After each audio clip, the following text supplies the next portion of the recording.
I think it's vital to be able to connect with people who are engaging in similar work, and peer learning is critical in that way. You have to be able to have a space where minds can meet and you can compare notes in order to conceive of bigger, newer, greater ideas, and I guess also ideas with integrity.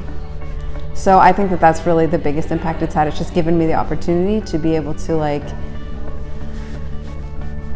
share and grow confidence in what I'm doing and in our project.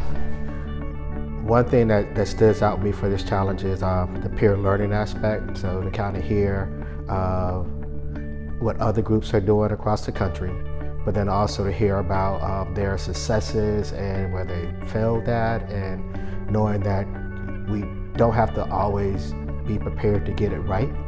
And so the lessons that we kind of learned and where we didn't get it right, or how we can do it better the next time, has really been impactful. And then also like learning how different groups try to accomplish the same goal, but might have different steps that like take towards it. And so learning how this group might do a food distribution in a community, and hearing how that is different than the way that we would do a food distribution. A lot of what these affinity sessions and this learning collaborative helped with was really being able to form a community within our own community, right? So almost being able to not only have a space to kind of collectively think about how what we were doing in our community connected to the rest of the nation, right? And also how sometimes things were very unique in each of the different communities. And so it really got you to think about different ideas. It allowed you to bounce off information in what felt like a very safe space, but that also challenged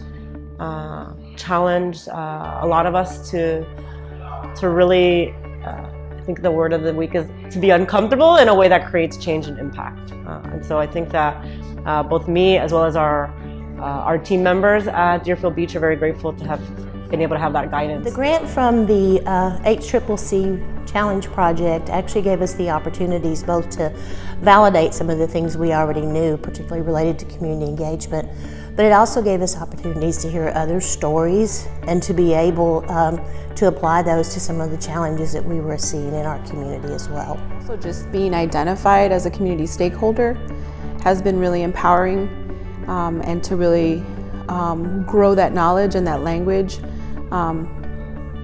for what it takes to kind of amplify the work that you're doing, and to be a platform for sharing and collaborating and growing our knowledge on how to be better advocates and do our work on a larger stage that will impact the community so much better. So I think ultimately it's about feeling empowered.